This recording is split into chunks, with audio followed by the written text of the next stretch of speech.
What's going on, YouTube? We're back at it for another video, and today we've got the Gravesite Playing Area Guide. It's going to be quite a large one. We've got more than a bit of things to cover with this one. Lots of loot, lots of secrets, a fair bit of dungeons to come across with this one, but most importantly, the loot specifically. But we'll be starting off at the Gravesite Playing the first Lost Grace. We'll get inside of the DLC, making our way around the left side, making our way to the main gate cross over here, but not covering the Belurot Tower settlement, as we already have that video up.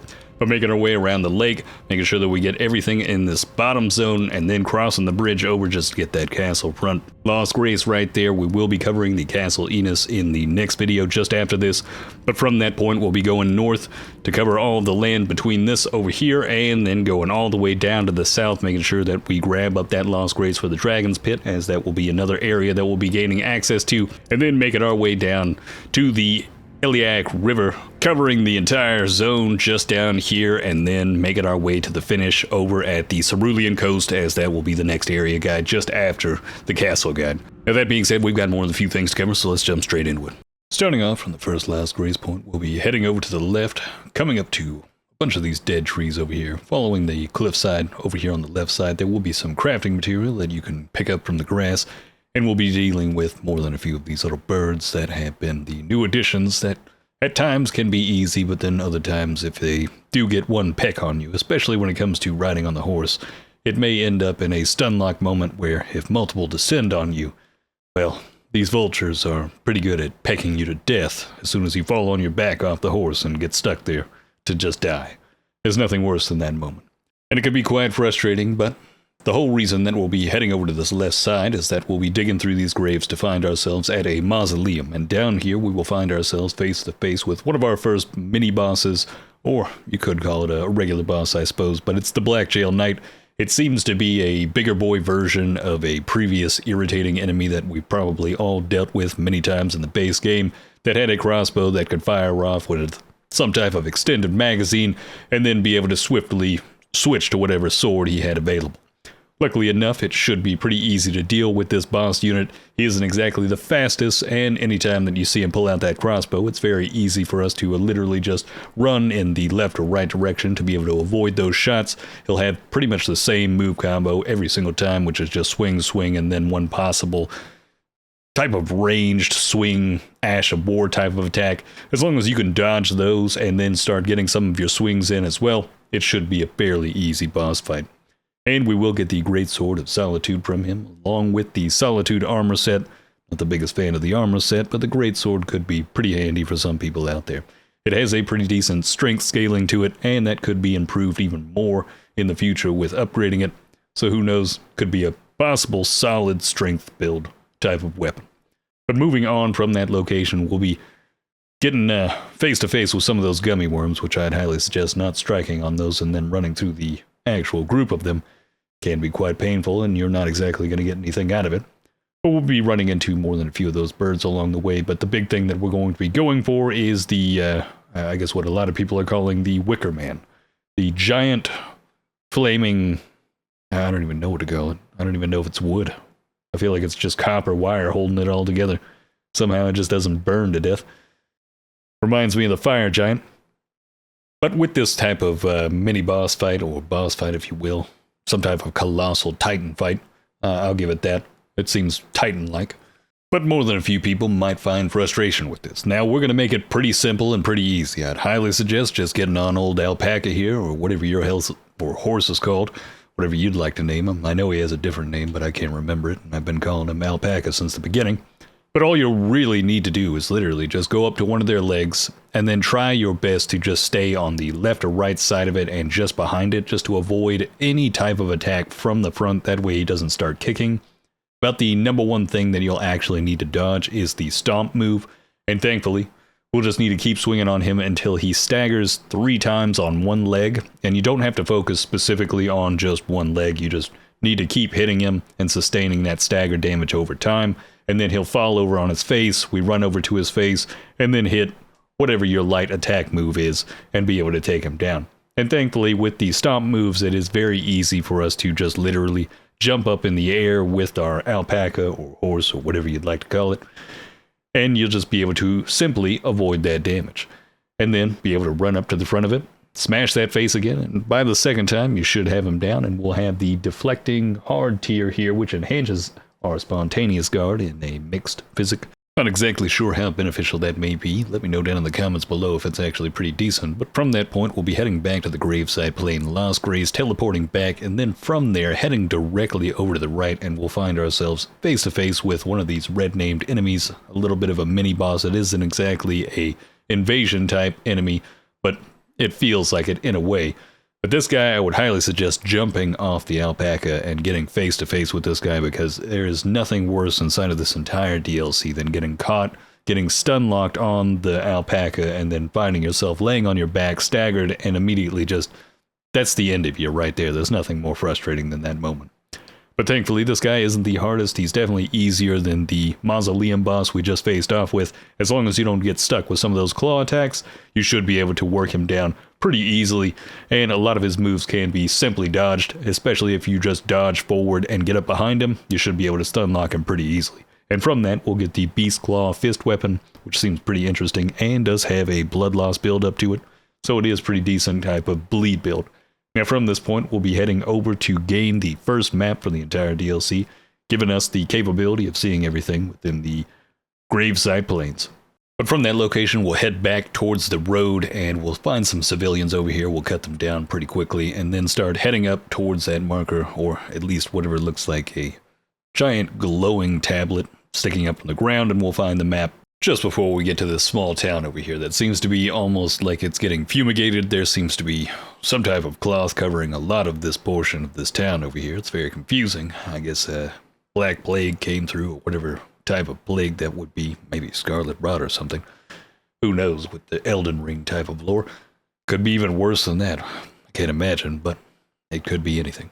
But from this point, we'll be heading into the town and actually finding ourselves inside of some of the buildings. Over here on the right, behind some of these pots, we will find another one of those runes that we can crush up to gain more runes for leveling up if you need that.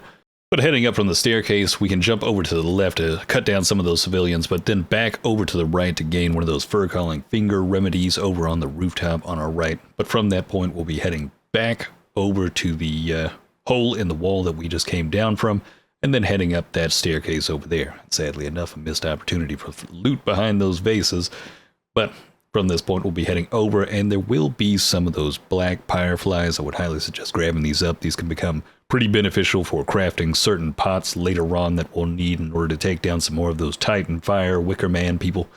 But that is definitely something, every time you see those things, grab them up as much as possible. But heading over up onto the rooftop, over to our left, we will find one of our chests, which is the Blade of Mercy, which raises our attack power with each critical hit. I'd imagine this is really good for daggers or fist type of weapons, anything with a higher crit chance. That is going to be a solid talisman for you. I can guarantee you that one. But from that point, we'll be heading up behind that room that we just came into, just to grab up some more of those fireflies behind there, and then be heading back to the front after we're done with that. And then dropping, goodness, jump and drop at the same time. Dyslexia coming in all forms today. But jumping down, we'll actually head over to the left and find some more of those fireflies, along with some of that red flesh mushroom. You can also get up on alpaca over here, so you can start jumping up towards the top portion. Sadly enough, another missed opportunity for loot, and there will be none over here, but we'll jump over from that point and down, and be able to grab up some more of those firefly butterflies. Everybody loves the fire butterflies. But cut down some more of those civilians, and we'll find ourselves the Greater Potentate'S cookbook, another one of those capabilities of increasing our overall crafting. And from that point, we'll head down that staircase out to the right portion of the city. Now, just behind that right portion, there'll be a couple of civilians along with more of those fire butterflies. Grab those up, and over on our right, we will have a little ghost to talk to for a little bit of lore, but just to the left of them, we'll find our next Lost Grace location, which we'll be able to access here in a bit. That will benefit us in just progressing a little bit forward, but generally you'll more than likely only come back to this Lost Grace 1 location, probably one more time. But from that point, we'll head over to the right and we'll find a little bit of a graveyard over here, and there'll be a guy or civilian that has a pot on his head. We'll need to take him down specifically, as he will have some of the better loot inside of the game. Now, we may also have some other enemies come up out of the ground as well, and do remind yourself, anytime there's some type of skeleton coming out of the ground, we'll need to hit it an extra time after we kill it. But from that guy with the pot on his head, we'll get the SCADUTREE fragment, which is going to be extremely powerful for us, as well as a spirit gravestone and a silver horn. But the SCADUTREE fragment is going to be the number one for us, as that is the number one, or the only way we'll be able to increase our power and defense inside of the DLC. But heading along the cliffside on our left, we'll find ourselves at a little bit of a broken down statue, which will have a revered spirit ash. This is also basically a counterpart of the SCADUTREE fragment that ends up benefiting the capabilities of our summons, any one of them, especially if you're using the mimic tier. That summons is going to be definitely the easy mode button, but it's still going to be a little bit of a challenge. But there's more than a few locations where you may notice all of these holographic graves everywhere. If you do end up going around these zones at nighttime, you may end up coming across one that has that teal type of color around it, and you'll find larval tears over there, which are going to be beneficial for respecking your character and possibly changing it up over at the Castle of Rhea Lucaria, or Academy of Rhea Lucaria, or Lucaria, I can't even remember what the name was.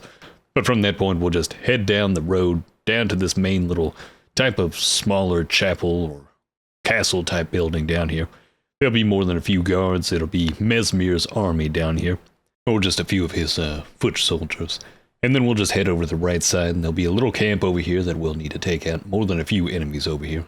And there may be a Crucible Knight that sneaks up on you, so be aware of that. But over here on the right, we'll get a fire coil, which will be some type of usable item, similar to using FP in order to just send out some type of flame. I can't remember specifically. Not exactly the greatest thing, but maybe for some of those fire builds out there, it could be useful for you.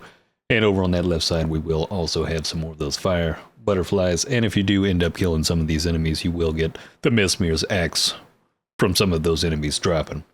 And if you want to boost the discovery for that axe, possibly, you can also use one of those silver horns that we've collected previously in order to farm that out of there. But over here at this little chapel location, we will have that Crucible Knight I was talking about. Thankfully, we can make pretty quick, easy work out of this one, as long as you're not hitting the shield directly. If you're able to get those body shots in, you should stagger him quite easy. And we'll get the Black Steel Great Hammer off of him. Pretty good for a faith build. It does have holy damage on top of it, as well as some type of Ash of War called Endure. Not exactly sure how beneficial that may be, but next to him, we'll have another one of those SCADUTREE fragments, further increasing our capability of increasing that power and defense, just over at this little chapel over here. Now from this location, we'll be heading left from this waterfall over here. Sadly enough, another missed opportunity for loot, but there is some crafting material back there. The Dew Gem, we'll be able to grab those up, and if you need multiple more of those, they will respawn after going to another Lost Grace and then coming back to this area. And don't forget, those skulls on the ground that are glowing do have some runes in them if you would like to actually pick those up. Now inside here, it looks like it's going to be a legendary item, but it ends up being technically still a legendary item, but it's a consumable legendary. Blessing of MARIKA is going to just completely restore our FP and health. Not bad. Save it for boss fights. It could be one of those get out of jail free cards, but we'll be heading back to that Lost Grace location just beyond that city right after that, and then heading along the right side over here. And we'll end up finding another one of those paintings, giving us the accessibility of gaining a new item over at the Bellerot Tower Settlement, I believe. Anytime that you grab up one of those paintings, some item does end up spawning somewhere near the location of what is painted on that painting, and you'll end up finding some new item out of that, or gaining access to that. But heading along that right side, we'll end up finding a group over here that does seem to have the Dung Eater quality, or even that of the Maggot or Margot. Seems they've been growing horns themselves and created their own cultivated colony out here. But just next to them is going to be one of those gravesites where we will find the backhand blade. Not exactly the greatest weapon ever to be made, but it is something that could possibly be useful for some of those people that need that slash and pierce type of small blade.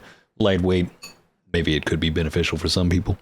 But moving along that right little ledge coast over here, we'll have some more of those birds to deal with, and we'll just cut those down pretty quickly and be able to grab up another one of those grave gloveworts over here. But from that point, well, they're showcased on the map. I know somebody was complaining in one of the previous guide videos that I didn't showcase anything on the map, so here in some of these area guides we will showcase the actual location. Here and there, depending on the location itself, though. Dungeons, it just won't work in that same manner. But heading along that right side, we will have some of that crafting material over here. And over next to this tree over here, we will also have another one of those Mikola crosses that will give us an additional SCADUTREE fragment and a Lost Grace over here to grab up. But do remind yourself every time that you get to one of these Lost Graces, if you've gotten some of those SCADUTREE fragments, to check whether or not you can upgrade yourself. It is going to improve your overall experience in the DLC. Maybe not in a tenfold way, but it will be noticeable by a certain point how much attack and defense you'll be gaining from that. But heading up the road directly from that Lost Grace, we'll have another one of those Mikola crosses that'll give us another one of those SCADUTREE fragments, along with a vendor and another one of those NPCs that we can talk to for a bit more of that lore. Will be outside the Belurat Tower settlement, but we won't be gaining access to that right now. We've already gotten a guide on the channel for that if you'd like to check that out. But we'll be talking to the vendor over here. He'll have some things that may be beneficial for you when it comes to crafting material, but he'll also have a note that you can buy up. I will save you the time and runes on this one. It's not worth buying it up. It's basically just going to tell you that any one of those little jumping points for the horse that just has that super jump is going to need to knock down a pile of rocks somewhere nearby it to unlock its capabilities. So don't even waste your runes on that one. But from that Lost Grace, we'll head back down towards the entrance that we came in from. But over on the right side, there will be a small cliff that we'll need to climb up in order to gain access to this higher ground just above that original Lost Grace point that we grabbed up at the very beginning. We'll have that smithing stone level 3 back there, and it does seem that more than a few of these smithing stones that we grab up may end up being in a larger multitude than they were previously. But heading up here, there is more than a few bats, and we'll be coming around the bend over here to find ourselves at another one of those Lost Grace locations. We'll be able to grab that one up. And from that point, also check anytime that you have multiple runes. You definitely want to make sure that you've topped yourself off, not leaving yourself open for losing any of those levels or gaining some of that SCADUTREE increase. But from that point, we'll head along the right side and we'll start to come up against the buck-teeth ugly goblins that we'll be facing off with. Almost looks like the Bugs Bunny Meat Canyon type of video that we've seen previously. But over here, there should be a graveyard with another one of those civilians with a pot on their head. We'll need to take him out quite swiftly, as we'll get another one of those SCADUTREE fragments from him, along with some other crafting material and a silver horn tender. And then we'll be cutting everybody down inside of there, as well as gaining another one of those ghost gloveworts at the level 4. But from that point, we'll keep heading forward and be able to jump down over here, as there is going to be a vase that we'll need to knock down. We've got another one of those buck-teeth goblin over here. We'll just cut him down fairly quickly. And from this point, we'll jump down over to the left. We'll have another one of those buck teeth, and this is going to be the location of the base that we'll need to shoot down. I have the map location right there. And I'm a complete idiot. I completely forgot about previously that you can actually first-person aim with this thing by reloading it and then hitting, I believe, left bumper. So I spent quite a lot of time trying to hip fire this thing, and to the point where I finally got it done, so don't be as stupid as I was. But jumping down from that location, we'll cut down that buck-teeth goblin and grab up the string seller's bell bearing, which we'll need to take back to the round table, or the, I can't remember what the location of it was, but if you look at your map in the bottom left, there should be a circle that will take you back to the main hub area where the Two Fingers Lady and other people are, that you can give that bell bearing to and get some additional things to buy up from that person. But heading up from that, we have a small village over here that has basically been broken down, similar to the first zone that we were in that had all of that wrapping along the top of it. Looks like a hazmat. Over in this building on the left, though, we will get a little bit of that blood clot. Gain access to that, a little bit of that crafting material. But jumping up from that location, over here on the left side, we'll climb up that pillar and then over the top of some of these broken down buildings, and we'll have quite a large group of those buck-teeth goblin over here. So we'll need to be a little bit careful. There is one that has a bit of mage ability to it, which causes blood loss. So don't get caught inside of that field. It's almost like Moog's ugly children. But from that, we will get the Bloodfiend's arm, which is some type of colossal weapon that has strength, arcane, and dexterity rating to it. Not exactly sure how powerful it can be, but if you have a build set for it, let people know down in the comments below. Let me know if it's actually worth your while for some type of build out there, or some type of magic build specifically. But from that point over on the right, behind some of these columns, we'll get a little bit more of that crafting material. And just back here, we will be heading up the staircase, and over to our left, we will be able to jump up on top of the building, but sadly enough, there will not be any type of loot to gain from the back side of this, but we will have a chest over here to open inside of the top building. And inside here, we will be grabbing up the Outer God Heirloom, which is going to be one of those new talismans. We'll showcase the location on the map here, and it will raise our arcane. So for some of those magic wielders out there, this may be something that may be beneficial, or somebody that's doing magic along with strength and dexterity. It could be something that just tops you off quite nicely, but I can't be certain, as this is not the type of build I've been using. But jumping down from that location, we'll head over to the right portion from that Lost Grace over here on the left, get a little bit more of that white flesh mushroom, some decent crafting material. You can't go wrong with picking up too much of it. But heading along the left edge over here, we will find another one of those Revered Ash, or Revered Spirit Ash. It's going to be good for leveling up our summons and their damage and defense.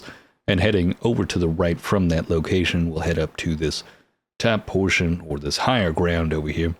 So I believe there's going to be something on our left, if I recall correctly. Ah, yes, it's going to be one of those little prawns. This one, these are going to be friends every time you see them, as far as I can see.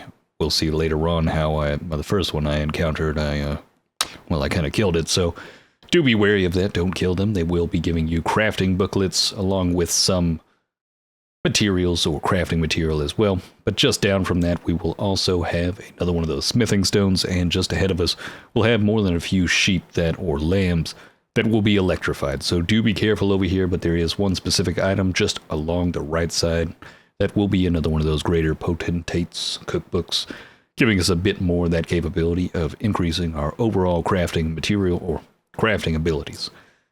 But do be careful of each one of those rams, those sheep, those goats, whatever you'd like to call them. They're going to be electrifying and very irritating to deal with.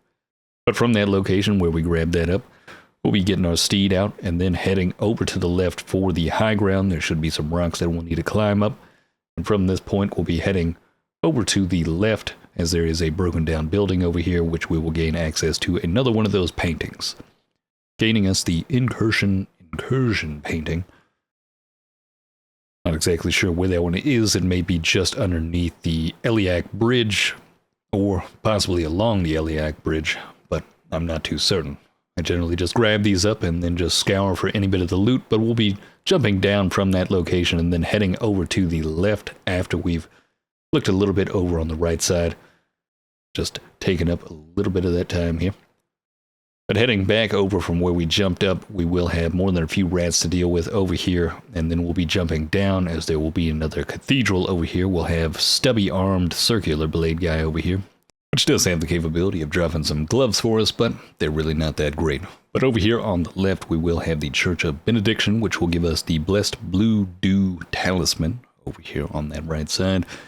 And that will give us slowly restores FP. This may be pretty powerful for some of those magic wielders out there. I wouldn't say that it's probably going to be the greatest thing, but who knows, it could be pretty beneficial for some certain builds out there. And we will also get the Oathskeeper armor set over here on the left, just above where that original starting point is, as well as getting the Pata, which is a fist weapon, type of thrusting spear fist weapon in a way. Might be beneficial for some people, maybe not the armor, but from that point, we'll head back to the 3-path cross Lost Grace location, and now we'll be heading a little bit over to the right side, just left of the bridge itself, and we'll be gaining access to this location over here now. But heading along the left side, we will be gaining access to a new Ash of War, the Savage Lion's Claw, usable by certain swords, axes, and hammers.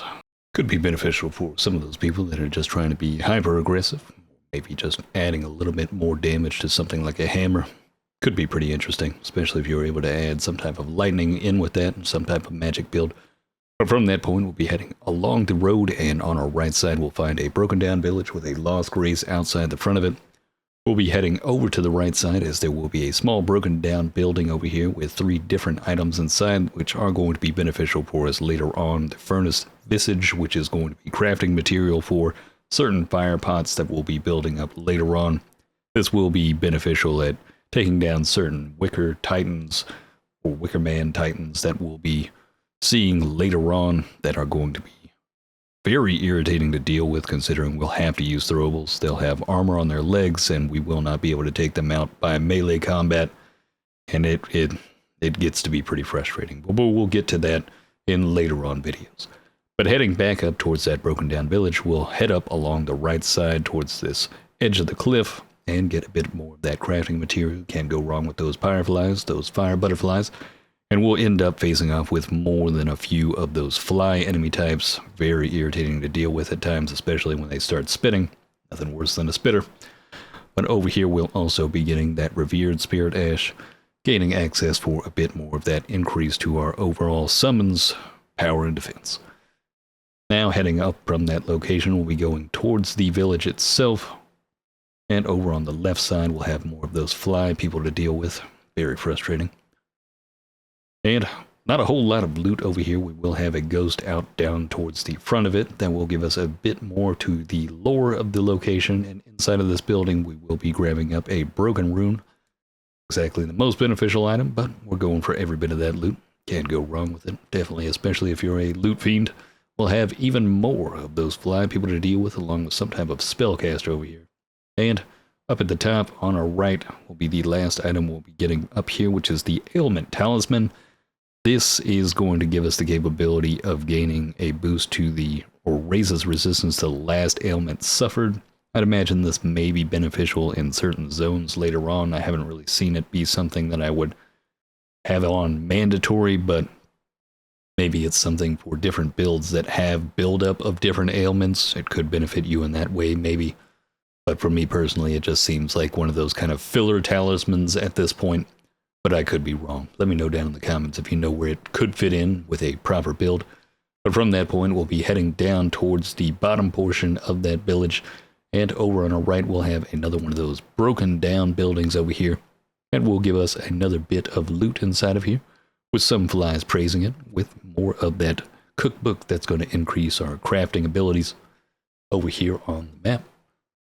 And then moving along that edge of the cliff over here, we'll be riding on out. And then over here, just off to the very edge of the right over here, we'll have some of those new bird type enemies stacked up in a line in front of us. Now they won't immediately start attacking you, and this definitely did feel like a trap at first. But the loot, the type of grave bird armor, I suppose these are called grave birds, we'll grab that up, and then next thing you know, we'll have more than a few birds descending on top of us. Sometimes it's a bit easier to actually jump off of the horse. You may have noticed just then. There's nothing worse in that moment than getting knocked off of that horse, but over here is where we'll get that grave bird armor, and we'll be getting more than a few pieces for this armor set as we go along in certain zones. Don't know whether or not it has some special ability to possibly make you blend in with those grave birds, but that would be pretty interesting. But heading along that right side, we will also have a jail over here, or a dungeon. We will not be covering this dungeon inside of this video, as it is a bit longer, but we will have a separate video, so check the link down in the description. I'll have a guide on that one linked down below, and we'll have that on the channel for you, as there will be a little bit of additional secrets in this that would have taken a good bit more time and ended up basically eating up too much time for this video and making it even longer than it already is. But after you've completed that dungeon itself, we'll be walking out, and then we'll be heading towards this lake in the middle, as we will have a dragon to fight over here. And thankfully, dragon fights are quite easy inside of this game, as long as you just stay patient and stay hitting the legs. Now you notice we have one of those type of dead bird dragons. This is definitely not one that you want to be close when it starts breathing some of its fire. We will also have another one of those runes over here next to the graves just before we head in to fight that dragon. But as we ride in, we will have additional items that are laying just underneath where that dragon is. It took a moment for it to wake up, but basically when it comes down to fighting the dragon, all we're going to want to do is focus on one of those legs, try and get in close. Whenever he stomps down, he is going to be burning out some of that strange type of white flame that can be really devastating towards you. Do avoid that at any time that you may have any type of possible contact with it. It can be extremely devastating. But you'll notice it's going to be as simple as just constantly trying to avoid any of the times that he just flies up into the air. If he does, immediately start running in the opposite direction, as he may start spitting some flames or possibly just start diving down on top of you. And in those moments, as soon as he does dive, and if he didn't hit you, just push forward, go for the leg, get in as close as possible. You notice it just happened twice right there pretty easily. And you'll notice he does get a little bit of a curl wind up to basically spin himself around. You know, best bet is to kind of get in there and get 3 swings unless he's actually breathing the fire in front of you. In those moments, you can get some additional swings out of that. But there's really not a whole lot of mechanics that end up being that hard to actually work around with this. A lot of times, if you're having issues with this, it's just because you're not patient. And I'll be honest, there's more than a few irritating moments where this fight can just take a good bit longer than it really should, and I would highly suggest if you do have a Mimic tier summons or some type of other summons, it'll just make the experience even easier for you to just stay and maintain dealing damage on one of those legs. Maybe it'll possibly take the aggro of the dragon as well from you, so you could stay back there even longer to just keep wailing at those legs. And for the most part, as far as I can tell right now, the only thing that we're getting out of these are going to be dragon's hearts, and this will be probably the last dragon I'll explain how to destroy, because this is just eating up quite a lot of time. You can skip forward if you possibly like to, as it is really just almost feeling like I am the ankle biter right now, and it is just dwindling away at those little leggies. And more than a few times I did get smacked down, but it's because I just didn't run away quick enough. But we'll be taking those final swings. He blows out some of that white flame, and we'll be gaining access to that dragon heart along with the #1 crafting somber smithing stone. So if you're looking to max upgrade one of those special type of weapons, that can be beneficial for you. So at least it does come with certain aspects and materials that could be even better for you. But just underneath that dragon, we do have the Great Katana. Seems like an interesting weapon, but we'll be finding an even better Great Katana later on inside of this video. But if you're looking for a katana type of build with blood loss, it's not too bad. And it's a much bigger one. I think, yeah, I pulled it out and started playing with it. Has some forward type slashing. Not too bad.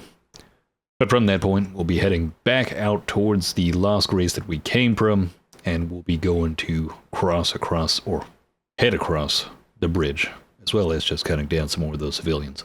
We'll just get onto the main road, cut down those civilians anytime that we see them, as they need a good beating. They have been disobeying the lands between, and it's our job as Elden Lord to cut them all down and make sure they know their place. But we will be stopping by the Lost Grace real quick, as we did get some runes from that dragon, and possibly that dungeon before. If you haven't already spent those, or the SCADUTREE fragments, make sure that you get that done. And now we'll be heading across the Eliak Bridge over here. Now, do be careful, as there will be more than a few enemies along the bridge. We will also have some more of those crafting materials on here. Be able to grab that up, but we will have a basilisk, or I can't even remember what they call this thing, that will be shooting at you. Shouldn't be too hard, but I would suggest getting off the horse to fight some of these enemies. I found inside the DLC, fighting on horseback against certain enemies can be pretty detrimental for you if they stun lock you, or possibly if you walk over the ledge of certain spots. It can be quite frustrating to have to come back and deal with that, but overall it does seem that the horse tactic ends up getting a little bit nerfed in this DLC, and it's not as powerful as it was in the base game when it came to certain areas. But that's my personal opinion. Let me know down below if you've had any issues while on horseback recently with certain enemy types that just seem to stun lock it, throw you on your back, and just finish you off really quickly. Can be extremely frustrating. But after clearing out a good bit of that Mesmer's soldiers, we'll be heading over to the right side, as there'll be one body over here that, thumbs up right in there, grabbing up that Shadow Realm straight out the rear. But heading forward, we will also have another one of these altars over here that will have a SCADUTREE fragment, and just beyond that, we will have our next Lost Grace to grab up before we head into the castle. We will not be going into the castle within this guide. We'll be giving a specific guide for that in the next video just after this. But heading left from that Lost Grace, we'll be able to head over here inside of this camp, and there will be a bit of crafting material. You'll want to grab up the Ember of Mesmer. This is going to be beneficial for crafting certain pots later on that we'll need to take down some of those Wickermen or Wickerman Titans that we'll have later on. But sadly enough, in some of these tents over here, not really a whole lot to gain up, just a good bit of that crafting material. you know, more than a few of those fire butterflies, but we'll cut them down and then we'll head along this path over here. Now there's going to be some of those bucktooth goblins over here to cut down, and then more than a few of the Mesmer's soldiers over here that we don't specifically have to take out each one of them, and there'll be some of them that you'll only be able to take down from ranged combat. And yet again, it's another one of those moments where I would highly suggest getting off the horse to fight certain enemies, as it does seem that it ends up being something that could work against you. As you'll notice in that moment, it's almost the death of me as soon as I got knocked down off of that horse, and there's nothing more frustrating than that moment. But we'll be getting back up on that horse, heading in, and there's more than a few enemies to still deal with some of those fire butterflies to grab up. Can't go wrong with getting all that crafting material. Again, more of those crafting materials to grab up, and over here on the right we'll be able to gain access to some of these enemies that are throwing certain things at us. And on our right side, I believe it's a smithing stone. Yep, it's going to be a smithing stone level 3. And then over on the left, another one of those smithing stones. From that point, we'll just dive deep down in this lower area, as we won't be able to kill those enemies up top unless you have some type of ranged combat. And down here, we'll have the little people. Can't stand them. These little ankle biters are more than frustrating. They're throwing out the poison. They're quick. They are very deadly. And it's a big irritation. There's no doubt about that. But down here, we will actually gain access to the Fog Catacombs, I believe was the name of it. Down at the very bottom, there will be some double doors that we'll be able to open, and we will be grabbing up the Lost Graves, but this will also, or Fog Rift Catacombs, we'll also be covering this in a completely different video. I'll have it linked down below. This has way too many secrets in it, and is much longer than the previous dungeon. This had to be made separately. It's got its own 15-minute video to it. So if you'd like to check that out, hit that link down in the description below. But from that point, we'll head back to the castle front Lost Grace, and this time we'll be heading over to the right from this location. And inside of here, yet again, there's some of those tents that just don't end up really having much of anything at all, sadly enough. But from that point, we'll be getting, or jumping back up onto the alpaca and heading over to the left side. We can get some mushrooms over here, but that is going to be a location towards the castle over there. But we'll be heading along this left side over here and jumping down. The area will be filled with more than a few of Mesmer's soldiers, so do keep that in mind. We'll have a couple of things to deal with while we're making the journey out here, and some of them can drop some of that armor if you've got that boosted discovery. Can benefit you if you're looking to basically cosplay as some of these enemies. Don't know whether or not you could actually blend in that way, but that would be a pretty interesting tactic.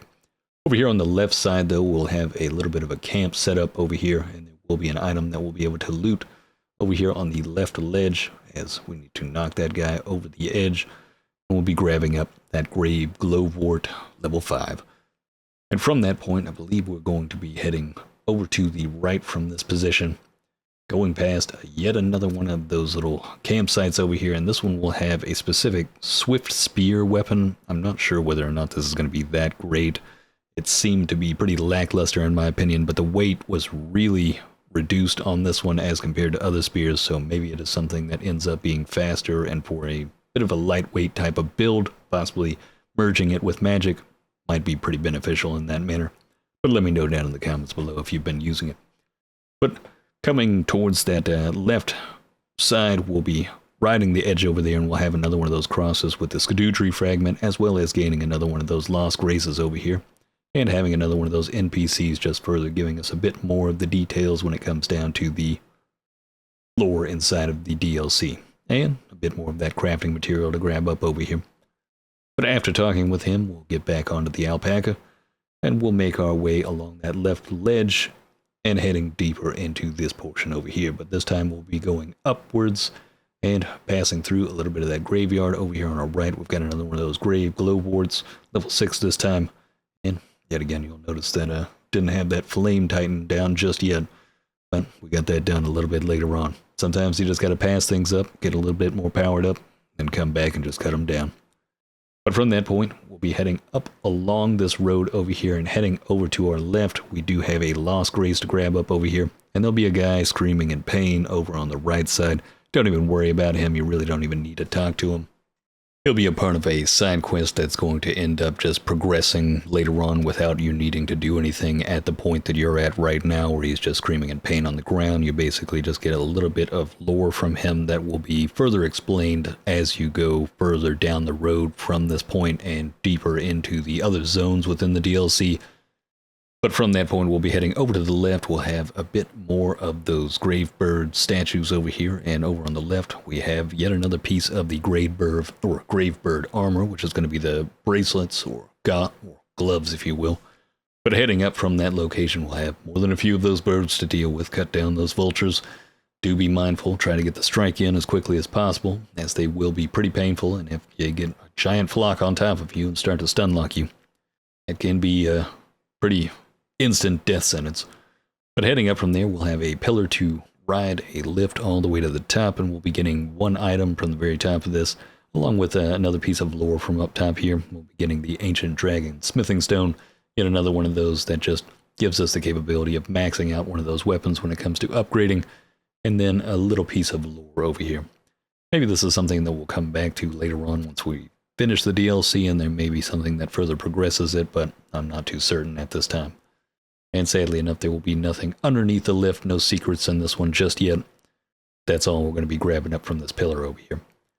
Then we'll be heading over to the right, as there will be one more item to grab up, which is going to be the Smithing Stone levels 2 over here. And then we'll be heading back to the Pillar Path waypoint. Instead of showcasing all the footage of me running back, it's just much easier if you just go to the waypoint. And then now we'll be heading over to the right side, down from where we were next to that pillar, and heading forward. And over on the right, we will have some more of those grave birds to deal with, those grave vultures. A little bit of a irritating bunch over here. But if you're on foot, they should be pretty easy to take down. Generally a 3-shot if you've got the Bloodhound Fang. We're going to stay Bloodhound Fang for the entirety of the DLC until I've finished it out. And then we may start playing with some different builds in the coming future, as there's more than a few things that have been pretty interesting. And just ahead, as we're going along this path, we will have an NPC invasion, I'm pretty sure.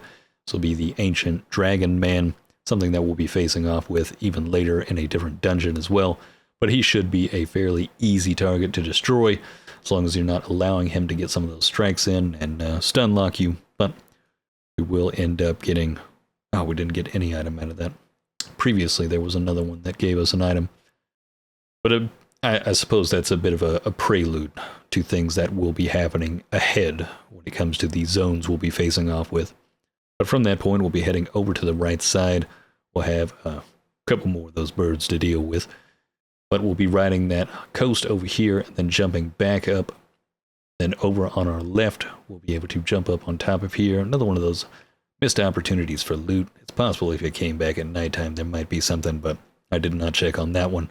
But we'll be able to jump up from that ledge over across and stay maintaining on that right ledge over here until we hit over here on the left for one of our mini dungeons that we'll have as we go across the shadow of the Erdtree. And this one's going to be a Dragon's Pit dungeon. We do have a dragon to fight in here along with certain other guy, but we'll be grabbing up that Lost Grace, and we will be covering this dungeon in this one, as it is pretty short and sweet when it comes to some of the secrets about it as well. We'll have some of the dog people skeletons, and do be mindful that they will reanimate after you finish them if you do not hit those bones again, so keep that in mind. You don't want to cut down one of these guys and then end up walking away and then getting that little surprise from behind. But before moving forward, we'll head behind us and grab up the Smithing Stone level 1, and then start to proceed forward. I'm going to definitely try and rolling into more than a few walls, as you'll notice all that text on the ground, but there's more than a few liars pretty much everywhere that you go, even though in certain portions of this cave they are not actually lying. It actually benefits you greatly, but there's more than a few moments that, sadly enough, you just get that paranoid feeling like you're missing some type of hidden wall somewhere. You just start rolling into everything. But over on our left, we will get another one of those runes available for purchasing or crushing down anytime that we may need it. From this point, over on our left side, we will have a pathway going down, and on our right, we will have an archer of those dog people skeleton. We cut him down fairly quickly. And just above us will be some loot, but we'll be gaining access to that in here in a moment. And we will have some bigger boy skeleton types, so do be careful with these. They do not stagger very easily, but also Remind yourself to crush those bones right after, that way they don't get back up and try to take you down again, as they may burn through some of those health pots. But from that point, we'll be heading up over to the right, up the staircase, and we will find ourselves face to face with another one of those dragons that doesn't quite have the capability of flight, but this one can spew quite a bit of magma. The magma inside of this small, tightly condensed zone is going to be the most frustrating part about this boss fight, and the way that the magma interacts with you, is anytime that you're caught within it, even trying to just roll outside of it, you'll more than likely take large portions of damage from it, and it will just probably melt you right then and there, and it is extremely frustrating. There is so many different words to be very upset about this, and especially if it knocks you back into it, and then you just get stuck in one of those camera angles. It seems From Software really loves to throw a very, very large enemy in a very tight, small, condensed zone to force you into a camera lock-on that is really frustrating. Frustrating is what we're going to say.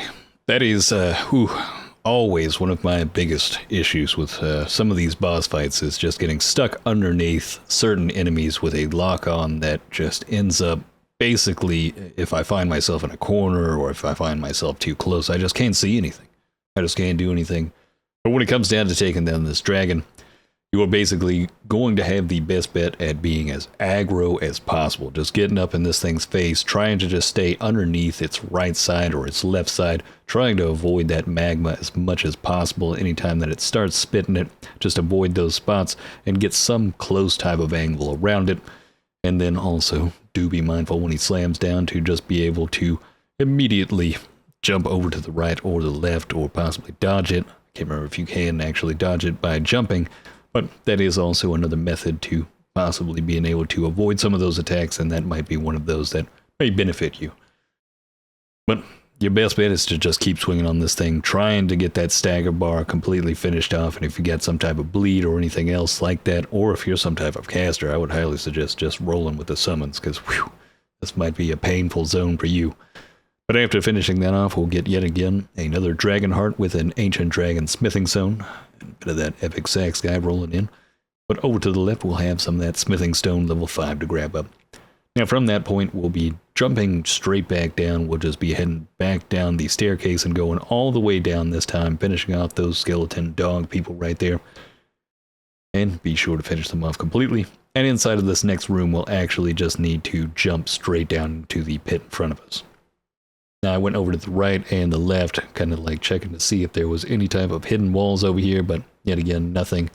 And then got to this portion and thought to myself, well, there's no reason that somebody would tell me this without it being true, and I didn't believe it at first. I thought, yet again, I'm going to get fooled, but we actually did end up jumping down to a boss fight with this one, grabbing up that Somber Smithing level 4, and we've got the Ancient Dragon Man, the guy that was the invading force in the path that we had just before this, and he can be quite frustrating, as he does have some quick move sets, easily able to dodge, and he does have the capability of dragon stomping or chomping on you and breathing a little bit of fire, and it just becomes extremely irritating. Along with that great katana he has, giving the capability of a ranged type of red blood bleed shot type of ash of war, if you will. This guy, in my personal opinion, is one of those that you just kind of want to be hyper aggressive with. You want to constantly try to basically dodge roll past him towards his back end and then catch him off guard and then start being able to actually stun lock him. As you'll notice in any one of the moments, you get one swing in, but then he is quite good at just being able to dodge. So if you're able to just strike, dodge, strike, dodge, strike, you may end up being in a better position unless you're able to chain some of those together. As you'll notice, I got 2 right there, but it may be more beneficial to get those swings in after you've actually dodged behind him while he's in mid-attack, and that may give you the capability of having the full combo.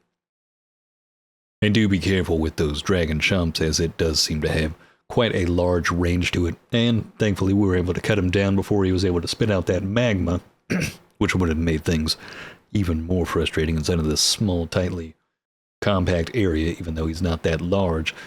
But being as aggro as possible and just staggering him seems to be the best bet in this type of boss fight. And we'll get the Dragon Hunter's Great Katana, which is the better Great Katana that I was talking about previously, that will have that Ash of War on it, and I believe give us that blood loss capability. And it may be pretty beneficial for some of those people out there that are looking for some type of katana type of build where it is a much larger one and just pretty devastating. Somehow it is less weight than the Bloodhound Fang as well, which is very confusing to me. But from that point, we'll be grabbing up the Lost Grace just after that, but we will not be proceeding forward from this location, as that will push us into a different zone that we'll be making a guide for later on. Now we'll be heading back to the castle front, Lost Grace, and starting to push towards the right yet again. And inside of this camp, there was one thing that I missed earlier that we'll be grabbing up from this left or this right portion over here, which is one little treasure chest over here. That'll give us another one of those perfume bottles, but this time it will be the lightning perfume bottle. I've never played around with the perfume build. It seems pretty interesting to me. It's definitely something I'd actually like to try out. Let me know down in the comments below if anybody's played around with it, if it is super powerful. But we will be getting more than a few of these perfume bottles on top of that. And I would think that would be a pretty interesting type of build that may actually end up being a little bit OP if you're able to spec it properly. But heading down from that portion, we'll be heading towards the southern grounds over here, and over to our right we will have yet another, or quite a few of those bucktooth goblins fighting off with mesmers, but we're going to just ride straight on past them and move into the Ruined Forge lava intake, which is going to be yet another one of those smaller dungeons that we'll be able to cover inside of this guide.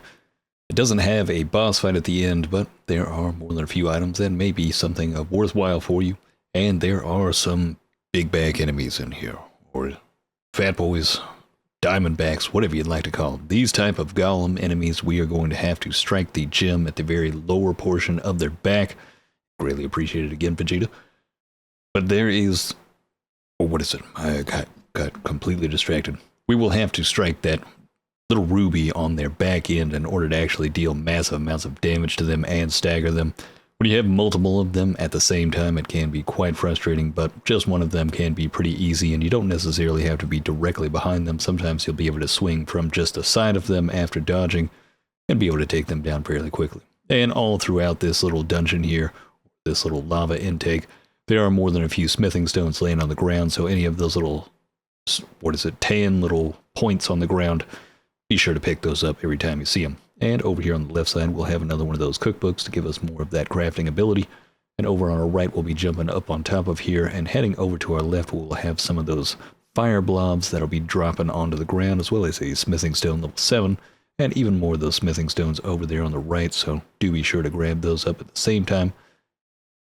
And then be jumping down onto the stone structure over here on the left, another one of those smithing stones level 4, and then jumping down over to our left as we've got another one of those fat boy golems over here. We're going to be hitting that ruby back, taking him down pretty quickly. We're just bruising that tailbone pretty nicely, and then we're going to be extracting it, as that is something that definitely looks like it should be sold. And we'll be getting another one of those smithing stones, level 8 over here, and that, magma blob, we'll cut that down pretty quickly. Kind of reminds me of Ditto. I don't know, it just has that type of shape to it almost. I think that was the thing, the little pink thing from Pokemon. I could be wrong. But over here on the right, we've got another one of those fat boys. We're going to be cutting them down. But before that, we need to make sure we take care of that magma blob over there, as it will be spitting some fire at us while we're doing this fight over here, and you don't want to have that frustration at the same time. But thankfully, each one of these big bag enemies, pretty easy to take down. Over on our right, another one of those somber smithing stones, as well as the smithing stone. And just behind that, we will have even more of those smithing stones just back there to grab up. And from this point, we'll be heading towards the back portion over here as well. There's more smithing stones on the left. They're pretty much all over the ground. You're basically going to need to be picking them up here and there. But over here on our left side, on this lower portion, yet again, we've got another one of those fat boys hitting that tailbone quite nicely. Knocking them onto the ground and just taking it out quite swiftly. But just beyond that, we will have yet another weapon, which is going to be the Smith's Grip Dagger. This is a throwable blade that actually ends up getting bonuses from just about everything except for Arcane, which is kind of crazy. I guess it should be pretty useful for some of those builds out there that are looking for something ranged to kind of throw on the side. Might not be too bad. But from that point, we'll be heading back up to the top and then over to our right to be able to head down this ladder and pull this lever to pull out some type of draining device that doesn't end up actually draining the lava, which is a little bit interesting. What we'll need to do is just basically jump up on top of this and then start heading up, but we will have some more of those magma blobs to deal with, taking those out pretty quickly. One of them may get the strike on you, sadly enough, so do be mindful that be mindful of your health. You never know when that one-shot possibility could happen. But up here, we'll find a forge. We'll be able to just walk up to it, examine the altar, and we'll be getting a nice colossal weapon here, which is going to be the anvil hammer, a strike or some type of basic giant hammer that has intellect and faith abilities from it with fire damage on top of it. Seems pretty interesting. I think old Asmongold actually ended up using that because, let's be real, he started getting his character kind of washed out inside of this DLC until he found that. But thankfully, we don't need that because we've got the Bloodhound Fang and it stays tried and true. But heading out from the lava intake, we'll be heading over to the right and down this little path over here on the left, as we'll be getting closer to the ending portion of the Gravesite Plains. But as we go down over here, we'll be finding ourselves in some poison lakes, so do be careful if you are not on the horse. There will be a lot of poison buildup, and there's more than a few plants and some of those nasty little rats that'll be lurking around every corner. But over here on the far right, we'll get some festive grease, which is actually just one of those things that you can apply to the weapon that's going to end up giving you the capability of getting more runes out of each of the enemies you'll be killing while it's active on the weapon. Not too bad, not exactly something I would really care for, especially at this point, as I'm not trying to really level up my character anymore. But for some of those people that may have just gotten into this, haven't even gotten into New Game Plus, who knows, could be pretty beneficial for you. I can't remember if it was actually in the game previous to the DLC. Never really used the greases or pretty much anything. It's just a Bloodhound Fang out here. But over here on the right side, we will have some of those bigger boy plants to deal with. We'll be cutting those down. Do avoid all of that poison damage. They'll be blowing it out. Probably most irritating thing about this enemy type is just those moments where you got to sit there and wait for the poison to disperse. Unless you have something that can immediately cure the poison buildup, that may be your best bet to really just finish this off as quickly as possible. But generally, I like to save those for the moments when I might need them the most in different portions, especially if I don't have the crafting material to make it. But just behind that, we'll have another one of those cookbooks to increase our capabilities of crafting. And over here on the left side, we will have the ability to gain access to a different zone through this, I can't remember, Seal Spring, Spirit Spring. But just over to the right from it is going to be that rock structure we'll need to destroy in order to activate it. We won't be jumping up on top of that in this guide specifically. This is just going to give you the access to a castle that's just above us, and it gives you a different entrance to it. I actually ended up getting the entrance or the area that it goes to without having to use that before. But off to the left of that, we will have a talisman to pick up, which is actually just up to the right of that actual spirit spring that's going to raise our potency of magma. So for some of those magma builds, I guess, out there, or people that are using magma quite often, that could be a pretty beneficial talisman right there. But like I was saying before, you will be able to gain access to a lost grace at a castle just above with that spirit spring. I just didn't throw it in here as it's not something that was something absolutely necessary, and it was one of those moments where if I needed to jump back down, or you're not able to jump back down with the horse itself, and there's not a, I guess, lost grace that's close enough that would end up being able to basically get us back to this point that quickly. I didn't want to throw you into a new zone and then basically tell you you're going to have to go all the way back to a different lost grace and then continue on. It's a bit more frustrating in that type of situation and just adds a bit more time that you just don't need just yet. As you'll be able to grab up a lost grace down here, that'll make it easier for you to just gain access to that spirit spring and then just go grab it later on. But down here we've got more of those little people to deal with, those little ankle biters. Nothing worse than those guys, especially when they gang up on you and they're putting that blood loss and that poison all over the place, got their traps all set up. And then Mr. Krabs over here is no longer looking for money, he's looking for a little bit of that blood. I almost said blood and honey. Nice little Winnie the Pooh reference to that ridiculous movie that recently came out. Still got to see the second one, but I'm not catching that on any price ever. But after taking down that crab, after it killed my alpaca, we slaughter all of its children like Anakin Skywalker, And making our way over, we do have another one of those plants to deal with a few of the smaller plants around it. Do be mindful, there is quite a bit of poison over here, but thankfully the water underneath is no longer poisoned as it was above, so we won't have to deal with that problem anymore, and we can kind of get this done on foot instead of on the alpaca. But yet again, we've got another one of those moments where it just keeps spewing out that poison, playing the waiting game, having a little bit of that patience, just really getting ready, you know, putting the stretches in, and then just lining it up with that Bloodhound Fang. Maybe getting a little bit of a smackdown on us, but we get the upper hand every single time on that. But from that point over to our left, we'll be heading into this cave over here, and we will be able to get back onto the alpaca down here, which I'd probably highly suggest. I can't believe I didn't actually jump back onto it.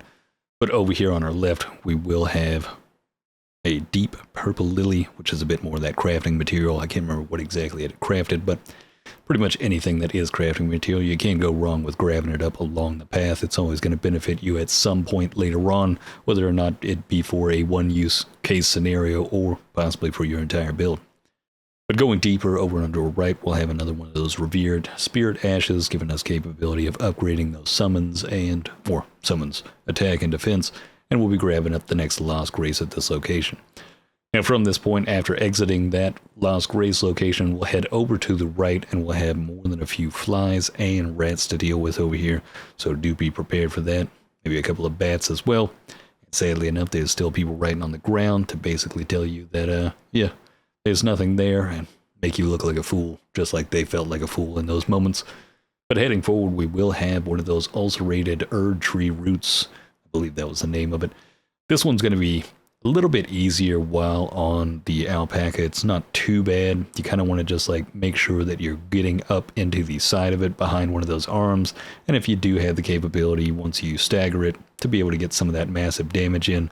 But since we're on the horseback, it's not too bad being able to just run past most of its attacks and just get up to the side of it. But we will get a usable item that is the Horned Baron, which will summon a vengeful spirit surrounding us. I haven't used it personally, but it is one of those infinite use items, so do have some fun with it. If you don't really play around with the FP, that may be something that you can just pop out to use here and there for a bit of benefited damage or just increase to your overall DPS output. But heading forward from that, we do have more than a few flies to deal with over here, and heading over to the left side, we do have some more of that crafting material, more of those white flash mushrooms over here, and more than a few of those pesky flies to start swatting at. But just farther over to the left, we'll get a bit more of crafting material over here, which is just going to be some round rocks. They may be beneficial for crafting later on as well, and showcasing on the map where we are, as it is a bit dark and it does get a little bit confusing in certain portions, as it does seem as though everything does kind of look the same over here. It's kind of just dark, has its own little crevices. The rocks are their own formations that just duplicate. But over on the right side, we'll get a bit of that crafting material as well, a bit more of that fly mold. Just kind of creepy how we'll just be grabbing that up. I wouldn't hold that inside my bag. I feel like that's something that just ends up being there from just dealing with these things.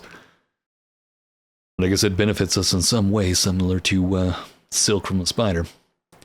But heading forward from that location, we'll find a large pile of bodies over here with a silver horn over here to grab up, and a few more of those smaller crabs to take on, and a bit more crafting material on our right side. Given the location again, we'll be heading over to the left from this point, as we will have a cave over here that we'll need to open up. Be a giant cliffside over here that sadly enough will not garner us any type of loot, but heading along this left wall over here, we'll find ourselves at the cave entrance over here for another one of those smaller type dungeons, the Rivermouth Cave. We'll be grabbing up the Lost Grace over here on the left and then descending on in. And there will be more than a few wolves at the beginning, but this will not be the most problematic enemy we'll be dealing with inside of this cave, as it may get a little bit buck-toothy down here. But descending a bit deeper, we'll head over to the right with a few more wolves to deal with and a sliver of meat to grab up. Then heading over to our right, going downward, we'll find ourselves in a room filled with even more of those wolves. Cut those down as quickly as possible and then start to jump up to the next location, and you'll notice we're going to guaranteed have a pitfall moment right here, be able to grab up another one of those runes. We'll head behind us, and sadly enough, there will be no additional loot back there, but we'll have some crafting material on the left. But on the right, we'll be able to head up and find another one of those bucktooth goblins over here. Take that down pretty quickly, and then head over to the right, as this will be the path that we'll be able to take to exit this location if we needed to. But we will not need to at this time, but over on our left we will have some sacred bloody flesh to grab up, so to gain access to that, and then we'll be heading back down to the room filled with the bucktooth goblins, which these bucktooth goblins are going to be pretty dangerous inside of this room. There is a large quantity of them. I would be pretty careful inside of this room. You can't go wrong with summoning or summoning some type of mimic tier down here if you possibly have that ability, because these can be pretty deadly in a large group, especially when you've got the spellcaster on top of that. I was able to head over to the left and just kind of like funnel them into this portion, be able to just 3-shot them as I go along, but even then it was still a dangerous process, and taking out the mage itself would probably be one of the utmost important, or probably the most important enemy to take care of, as the rest of them just have some swings to deal with, and that guy is just toppling on with the damage just from behind, and it can put you into some stagger situations that might be pretty deadly for you. But over on the altar, we'll have some of that sacred bloody flesh, and then over on the left, a bit more of that flower crafting material. And from that point, we'll be straight into the boss fight with the biggest, ugliest, Big Chungus bucktooth goblin inside of here. And Big Chungus over here does love to stomp, and it can be the downfall of you, especially if you just miss one of the dodges on that. He will keep stomping forward, and that can be one of the most deadly moves out of this guy. So your best bet is to completely avoid it entirely, and on top of that, it is just one of the most frustrating things to see whenever that guy just drops down with those buck teeth right in front of you and just gives you that cold, dead stare and teabagging you. There is nothing worse than that moment. But going in, ready to fight this thing and just ready to beat it into the dirt, I guess the blood river that is created inside of here, we come in swinging, and we just try to avoid those stomps as much as possible. He will also have a blood loss spit in front of him. You want to avoid that as well. You don't want to make sure, you want to make sure that doesn't end up building up on top of you, because that can be quite frustrating. Probably one of your best bets is to kind of try to maintain a distance towards the right or left of this enemy. Generally, the right of him may be more beneficial for you. I definitely had to end up potting more than a few times, but if you're able to get up behind him, that's going to be your best bet, and being hyper aggressive and aggro with him is more than likely going to be the best suited availability for you, as you will be able to stagger him and be able to get some of those moves in. And when he claws the air like that, similar to Moog, you may as well just start diving forward towards that back end of him. And it'll actually be one of those moments where you'll be able to get in 2 strikes, unlike what I did, as I was just trying to use the Bloodhound Fang's Ash of War ability in order to gain some of that serious damage on him and just make sure I put Big Chungus down forever. But by the time we finish him off, we'll actually get a summons for him, the Bloodfiend HEXER'S Ashes. Don't know exactly how powerful it is. I've never used a full summons build.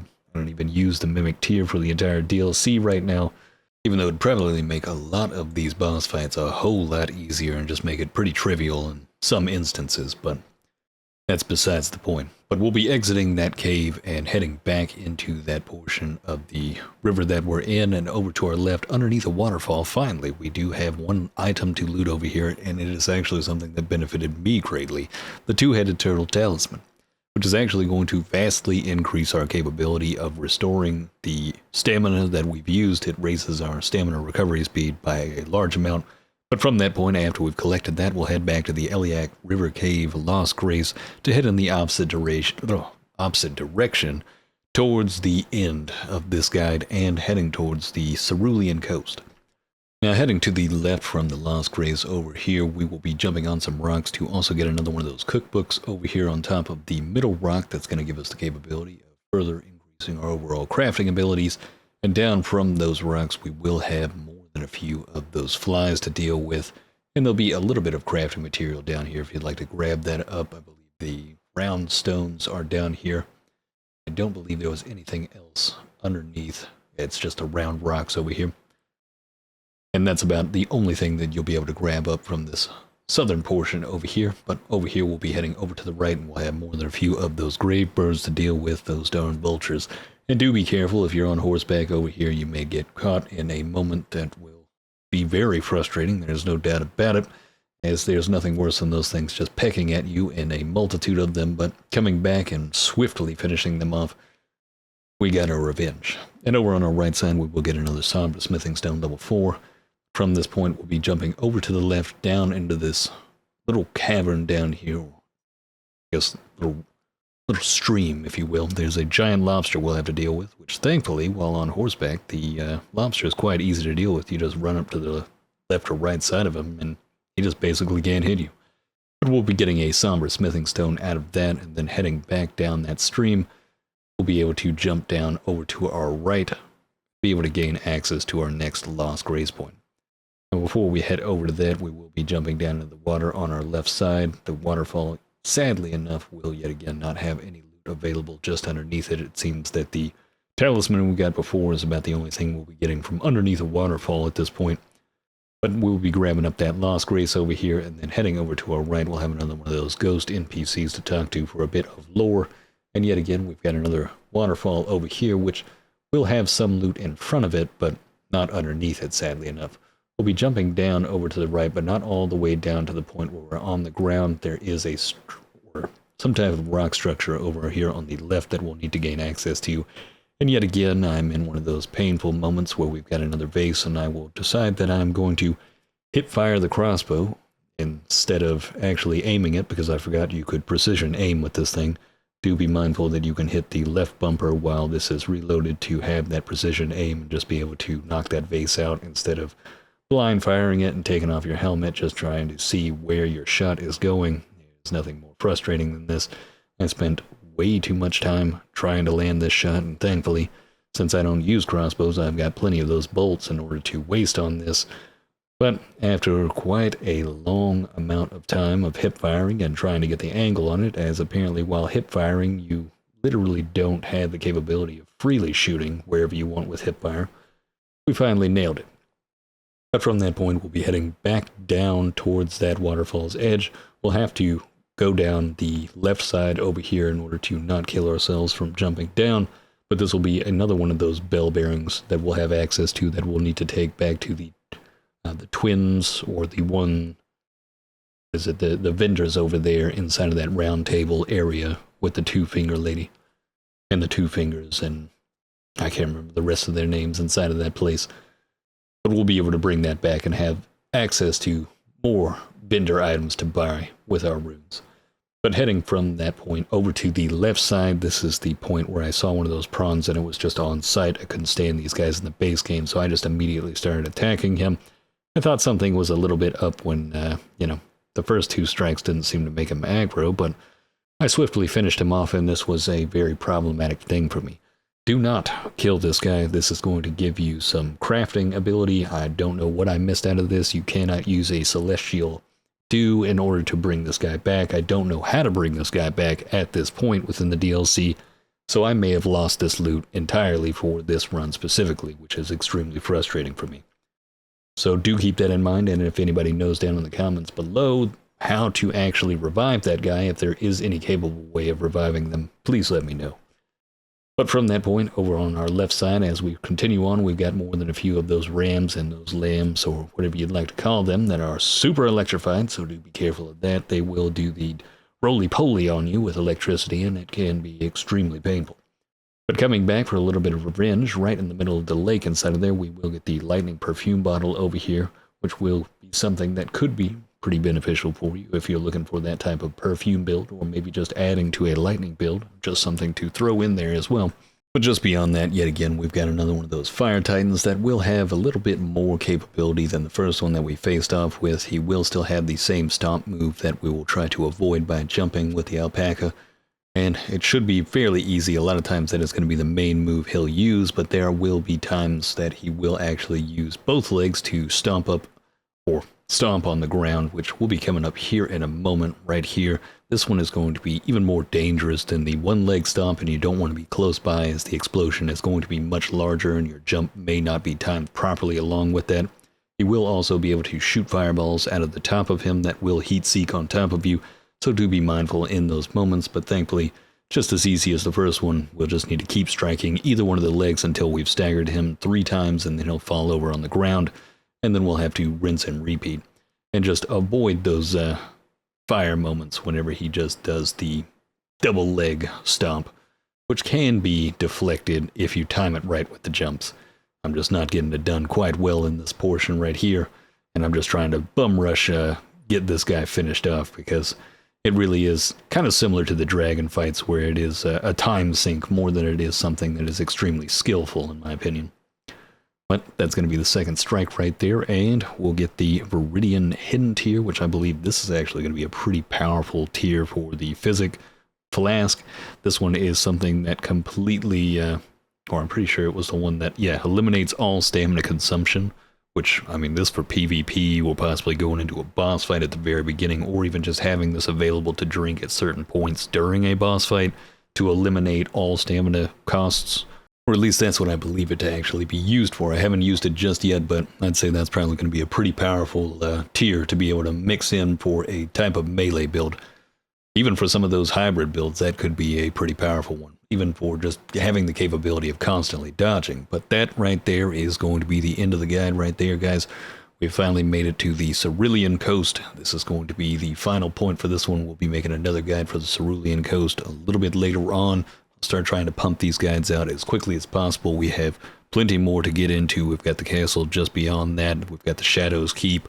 We've got all the lands behind that, the additional of the Bellerot, the Baal Dragon. There's going to be plenty more coming in the future, so if you'd like to see more of this content, hit that subscribe button, and if you'd like to see some of this content live, hit that link down in the description below.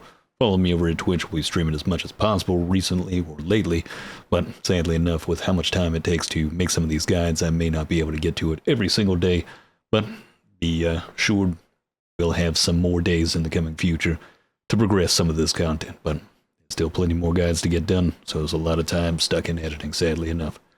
But hopefully you've enjoyed this, and have a good one.